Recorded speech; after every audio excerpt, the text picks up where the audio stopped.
Wow, that was pretty fantastic. One more time for President Biden, please. That was really great. I got to promise I will not be going to jail. I'll switch things up now. Let's see how we do this. How's everybody doing tonight? You guys good? Everyone good? First of all, thank you so much, Steve. Good evening, Mr. President, First Lady, members of the media, and all the men relieved that Ronan Farrow isn't here tonight. It is my great honor to be speaking tonight at the nation's most distinguished super spreader event. No, for real, people, what are we doing here? Let's be honest, what are we doing? Like, did none of you learn anything from the gridiron dinner? Nothing, huh? Like, do you read any of your own newspapers? I mean, I expect this from Sean Hannity, but the rest of you, what are you doing here? You guys spent the last 2 years telling everyone the importance of wearing masks and avoiding large indoor gatherings. Then the second someone offers you a free dinner, you all turn into Joe Rogan, huh? I mean, Dr. Fauci dropped out. That should have been a pretty big sign. Fauci thought it was too dangerous to come tonight. Pete Davidson thinks it's okay. And we all went with Pete. Okay. All right, then. Now, for those who don't know me, my name is Trevor Noah, and I'm really honored to be here, honestly. Because you could have picked any comedian. You could have invited anyone, but you went with the South African variant. Very on theme. I appreciate that. And COVID risk aside, can I just say how happy I am that this event is happening again for the first time in 3 years. Yeah. And the truth is, I want us all to have a good time tonight. So please, everyone relax. I know everyone in this room is worried about who catches you laughing at what, but just chill, just chill. We're celebrating, we're out. Get comfortable. Not too comfortable, Jeffrey Toobin, not too comfortable. No, you know what? No, don't ooh him, bunch of haters. You know what? So what, Jeffrey? You made a mistake, you whipped it out in front of your coworkers. That's the first step to winning a Grammy for Comedy Album of the Year. You're halfway there, my friend. You don't let the haters stop you. We all come back from mistakes. Now, you might have noticed I'm going to be telling some jokes tonight. But I want you to understand, I am not here to tear anybody down, okay? Yeah, I might roast you gently, like a pair of testicles on a Tucker Carlson special, but I'm not doing this just for the attention, all right? I'm a comedian, not Kirsten Sinema, all right? And by the way, give it up for Kirsten Sinema. Whoever thought we'd see the day in American politics when a senator could be openly bisexual, but closeted Republican, huh? That's progress. That's progress. And yes, I know a lot of you are worried, and yes, it is risky making jokes these days, I mean, we all saw what happened at the Oscars. I've actually been a little bit worried about tonight. I won't lie, I was like, what if I make like a really mean joke, about like Kellyanne Conway, and then her husband rushes up on the stage and thanks me. I just hope we all stay calm. Because it is exciting to be here, even though some people don't think this dinner should even exist, as you said, Mr. President, because some people think this shows that the media is too cozy with politicians. But what those people don't understand is that you guys have integrity. You would never allow personal connections to affect your ability to be good journalists. Isn't that right, Chris Cuomo? Where is Chris, by the way? Is he here? Couldn't make it? Oh, by the way, before we really get going, a few quick announcements. Anyone here who is a Democrat in a swing district, I've been asked to remind you not to hand your resume to the cable news execs at your table until after the event, please. Thank you very much. Also, a quick note before people order their Ubers home tonight, Governor Greg Abbott is generously providing free buses for the Telemundo table. Very classy, very classy. But man, what a room this is, huh? Look at this room. Everyone is here tonight. We've got politicians, huh? We've got the media, we've got celebrities, basically anyone who's been to Jeffrey Epstein's island. This is an exclusive event. In fact, coming in, I heard Meghan McCain telling the bouncer, "Do you know who my father was?" And they were like, "You have a ticket, you can just come in." But she insisted on telling them who her father was anyway. And I'll tell you, as somebody coming from Africa, I mean, I've just got to say, this is so exciting, to be at this swanky party full of Washington's most powerful people. You know, it's not as exciting as Madison Cawthorn made it sound, but still very sexy. Very, very sexy. There's many big names here tonight. Yeah, one of my favorites, Ron DeSantis, is here. Yeah. Oh, man, I'm actually surprised that he found the time. You know, he's been so busy trying to outmaneuver Trump for 2024. I see you, Ron. I see you, Flair. Yeah, I've seen what you've been doing, blaming Trump for the lockdowns, distancing yourself from the vaccines that Trump created with his own two hands. Nobody knew how to make vaccines until I made them. Beautiful, beautiful vaccines. Nobody knew how. Not even Fauci. But Ron is playing it coy, man. He won't even tell people if he got the booster, yeah. Or as they say in Florida, don't ask, don't tell. Am I right? I see you, Ron. You see, what I like about Ron DeSantis is like, if Trump was the original Terminator, DeSantis is like the T-1000. You know, you're smarter than him. You're slicker than him. You can walk down ramps. Yeah. Because you see, no, Trump said he won the election, but everyone was just able to look at the numbers and see that he was wrong. That's why Ron DeSantis is one step ahead. First, you ban the math textbooks. Then, nobody knows how to count the votes. Boom! My man! Ha, ha, ha! What a room! Are you kidding me? The great chef Jose Andres is joining us here tonight. Give it up for him, people. My good friend in the room. Whenever there's a disaster anywhere in the world, Chef Jose is there. Which I guess is why he's sitting at the CNN table tonight. Now, of course, the real reason that it's such an honor to be here tonight is that we all get to be in the same room as the most powerful man in the United States. So let's give it up for Joe Manchin, everybody. Where is he? Is he there? Good to see you, sir. Good to see you. No, for real, Mr. President. Thank you for being here. Thank you for having me here. You know, I was a little confused about why me. But then I was told that you get your highest approval ratings when a biracial African guy is standing next to you, so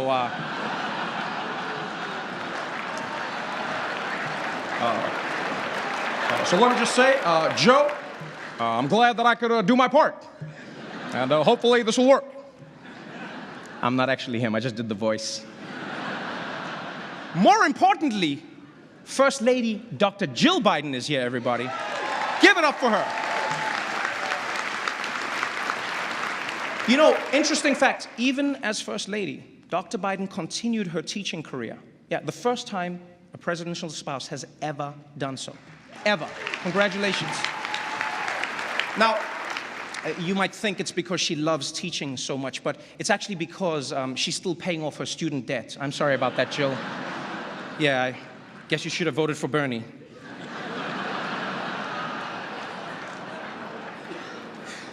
You know, sir, can I just say, I think everyone will agree that it's actually nice to once again have a president who's not afraid to come to the White House Correspondents Dinner and hear jokes about himself. I'll be honest.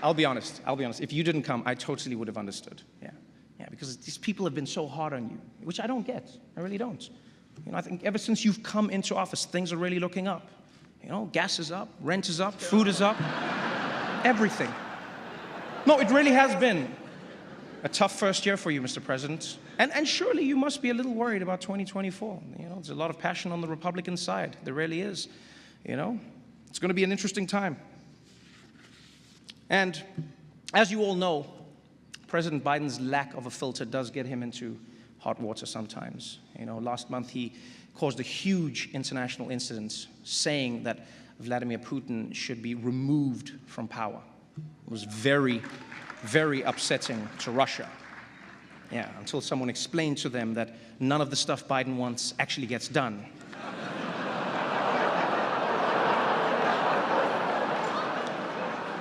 But despite some hiccups, President Biden has led the country through some really dark times since he took office. The COVID pandemic, the war in Ukraine, the launch of CNN+.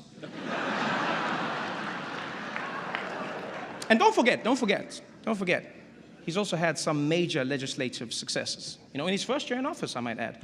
You know, he got a bipartisan infrastructure bill passed that would do everything from fixing America's roads and bridges to modernizing school buses, which Matt Gaetz' girlfriend is very excited about. Don't boo love. Not to mention, no president in my memory has given more marginalized groups opportunities. You know, I'm talking about women, the LGBTQ community, the Taliban, the list goes on and on. And I know, Mr. President, that the left is super upset at you, you know? But I think that they should be happy to know that you just recently announced that you're proposing a new 20% minimum tax on the super wealthy. And I will say, President Biden, that you were a big man here, a really big man. You could have targeted Donald Trump, but instead you chose to only raise taxes on billionaires. That was big of you. Really nice. Prove me wrong, show me the taxes. So, personally, I think that President Biden could do a better job at taking credit for the things that are going right. You know, I mean, unemployment is currently at 3.6%. Think about that, people. 3.6%, 2% if you don't count the Cuomo family.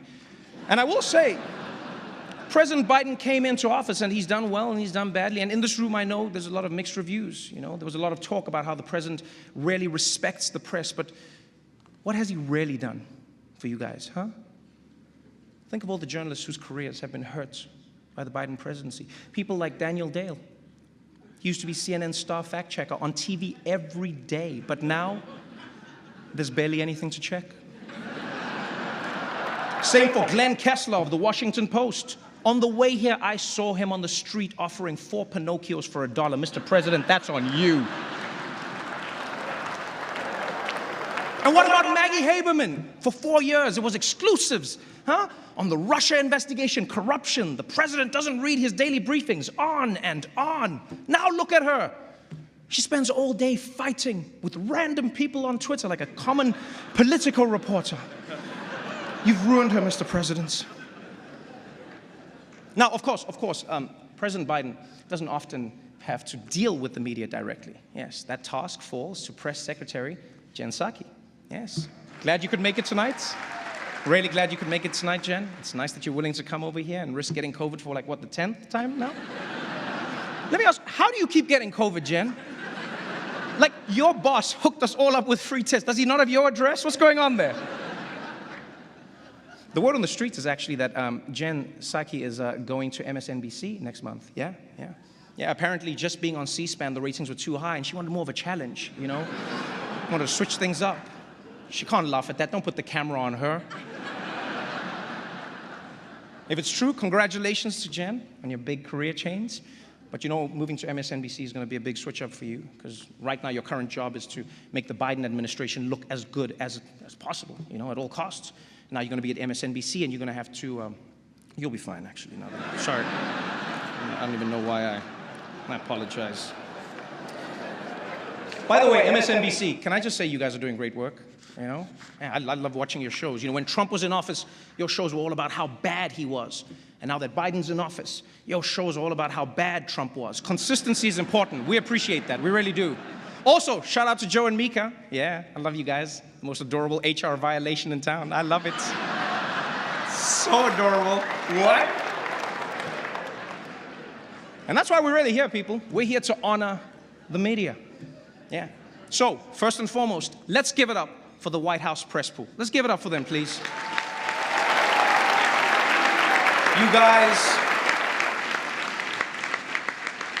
You guys are relentless. Every day you show up, and every day you demand answers on the pressing issues of the day. And then Fox News asks about Hunter Biden. And I'll be honest, though, I actually think that's a good thing. I really do. I think people need to be held accountable if they're using their dad's name to get ahead in life. And I can't think of anyone better to ask about that than Peter Doocy. Yeah. Wherever he is, Chris Wallace laughed at that joke. But you see, the real purpose of tonight is to honor some of the country's best political journalists, people like Abby Phillip, Yamiche Alcindor, right? And Mick Mulvaney. I actually get why CBS hired Mick Mulvaney. I get it. You know, he's more than just the guy who assured everyone that Donald Trump would concede gracefully. No, he can also get you access to other people who assured you that Donald Trump would concede very gracefully. It's very important. So shout out to CBS, my corporate cousin. You can actually find us on Paramount Plus. Yes, right between SpongeBob SquarePants and a bunch of movies that even Delta's in-flight entertainment system turned down. But I don't want to dwell on that. I want to dwell on Mick Mulvaney when we have so many other great journalists here tonight. We got Anderson Cooper in the house, man. We got Rachel Maddow. We got Don Lemon. We got Shepard Smith, and so many other huge talents who can no longer be mentioned in Florida public schools. I see you, Ron DeSantis. What's going on, baby? Oh, man. A lot of big media names in the room tonight. Chuck Todd is here. Chuck, you here? Yeah? How you doing? I'd ask a follow-up, but I know you don't know what those are. Don't boo him, he's trying. Man, these people are mean, Chuck. The Axios team is also in the house. I didn't know this, but Axios is actually Greek for political playbook without the birthdays. Yeah. And you know, Axios got a lot of flack a few years ago for releasing a staff photo that had fewer black people in it than CPAC, but kudos to Axios. They fixed that problem by not releasing any more staff photos. And Jonathan Swan, my man, I'm a fan, personal fan. You've been crushing it with those interviews. Congrats on the award. People are always asking, how does Jonathan Swan get these politicians to open up to him? I'll tell you how. It's the Australian accent. Yeah, American journalists sound too aggressive. What did you do with the money? An interview with Jonathan Swan is like being interrogated by a koala bear. But Senator McConnell, don't you think it's strange that you and the devil have never been seen in the same place at the same time? Don't you think that's strange? Well, I guess when you go to hell, you'll find out for yourself. NPR is here tonight, one of my favorites. Congratulations on all the work you do. I love Tiny Desk concerts. I just wish you guys didn't always have to beg for money. You know, maybe you're spending too much on those tote bags. Who designs those? House of Gucci? Why not just ask Ivanka which kids make her stuff? Come on. And how about the New York Times, also here?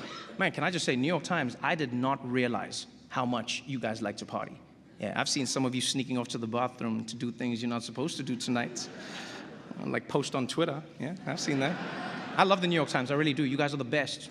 You do some of the most accurate, precise reporting and news. You never fail to write down exactly whatever the police have given you to say. Really powerful. Like, is it just me, or does the New York Times keep blaming bail reform on crimes that had nothing to do with bail reform? Like, I'm half expecting to open your newspaper and see a headline, Mets blow 4-run lead due to changes in state bail laws.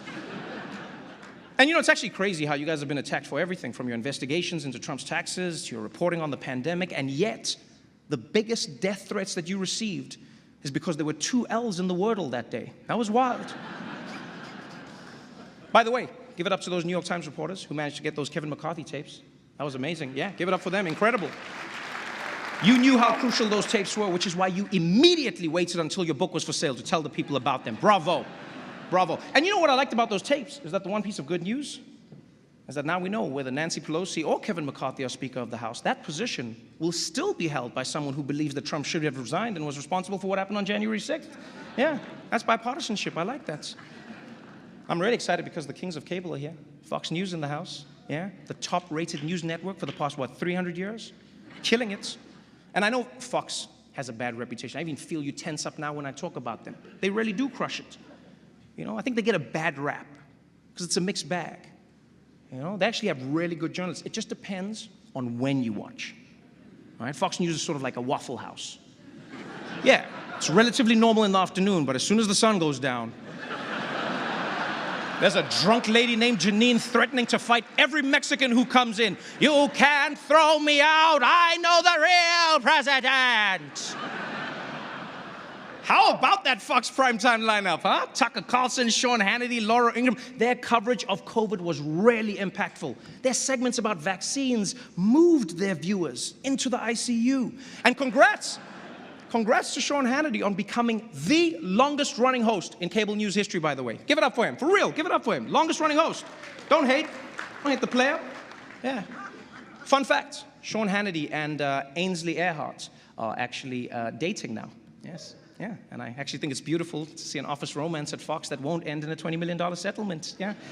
I'm sure wherever Roger Ailes is right now, he's looking up and smiling. Oh, Laura Ingraham, wow. What can you say about her that hasn't already been said by the Anti-Defamation League? Powerful. I'm just sad that Tucker Carlson isn't here today. He's my favorite. What a talent. Tucker Carlson, are you kidding me? Woo! That man's a beast. Who else could fill an entire show each night asking questions that Google could easily answer? Do vaccines work? Who really won the election? Who's the president right now? Is this America? Gripping stuff. But you know, if we're honest, people, there's so much happening in the world right now. Sometimes it can be overwhelming, and you just want to tune it all out. And that's why I love watching CNN. Where's Jeff Zucker, by the way? Also couldn't make it? What's happening over there? Apparently, Jeff got fired after he tried to keep his workplace relationship a secret, which is weird, because if he really didn't want anyone to know about it, he could have just made a show about it on CNN+. I know, it's so sad. CNN+, gone, but forgotten. You know who I blame? You know who I blame, CNN? I blame John King. That's who. Yeah, John. Your magic wall can predict how every person in the country is going to vote in every county, but it couldn't give you a heads up that nobody wanted more CNN? I mean, they spent $300 million on CNN+. $300 million. Can I be honest, CNN? I think Stanley Tucci was playing you guys. Yeah. No, I think that dude knew exactly where Italy was.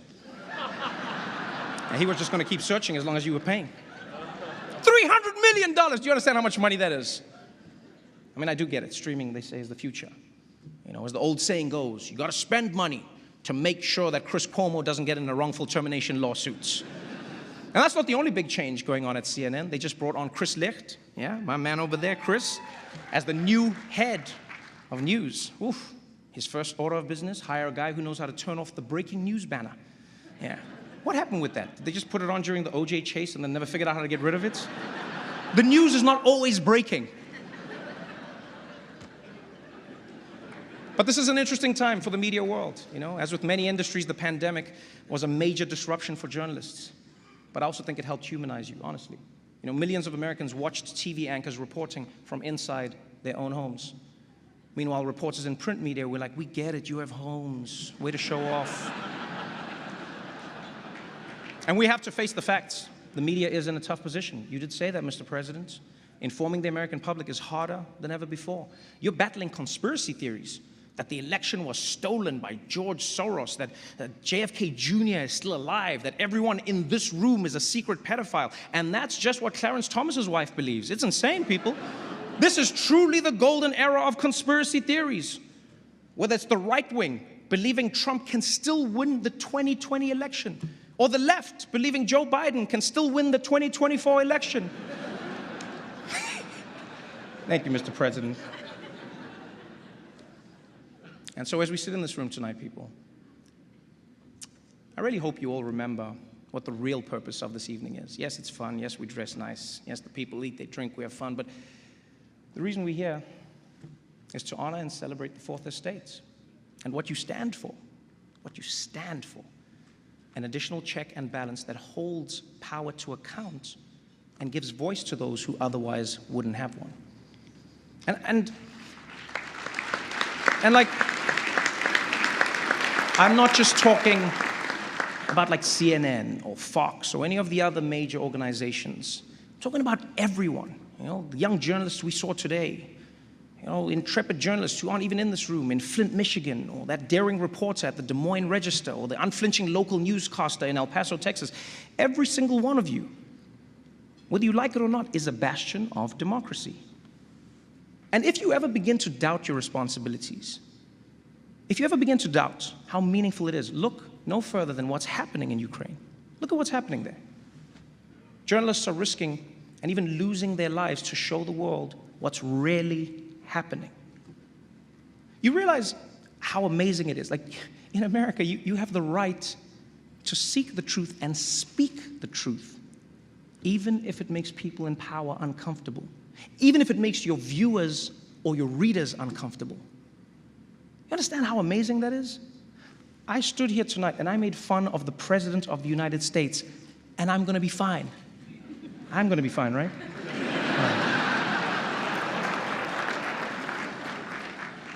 Do you really understand what a blessing it is? Maybe it's happened for so long that it might slip your mind. It's a blessing. In fact, here, ask yourself this question.